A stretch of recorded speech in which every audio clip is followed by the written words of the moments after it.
Live from the world's capital markets, here are the latest financial headlines brought to you by News Factory.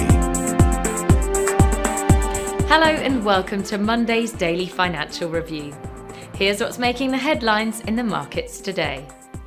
The dollar-yen pair made a minor downwards correction in the last session, dropping 0.1%. According to the Williams indicator, we are in an overbought market, supporting the technical analysis's negative signal. The last session saw the Bitcoin drop 0.4% against the dollar. The Williams indicator is giving a negative signal. The Aussie got a slight bump of 0.1% against the dollar in the last session. The stochastic indicator is giving a positive signal. The oil-dollar pair skyrocketed 1.1% in the last session. According to the CCI, we are in an overbought market. Coming up, the choices from our chief analysts for today.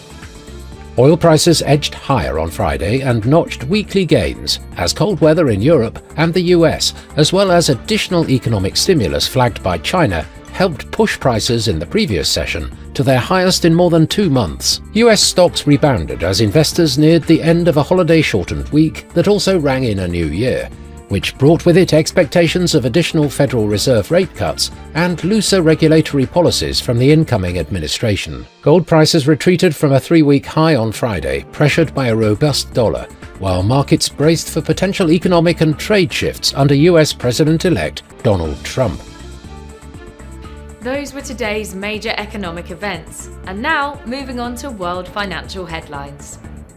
The Dutch retail sales will be released at 5:30 GMT. Japan's CFTC JPY NC net positions at 20:30 GMT, Germany's harmonized index of consumer prices at 13 GMT. The UK's CFTC GBP NC net positions will be released at 20:30 GMT. Japan's Jibun Bank Services PMI at 0:30 GMT, the US 3-month bill auction at 16:30 GMT. We hope that you've enjoyed Monday's financial review. On behalf of all of us here, we wish you a productive trading day. Be sure to join us tomorrow morning for the latest news and events from the financial markets.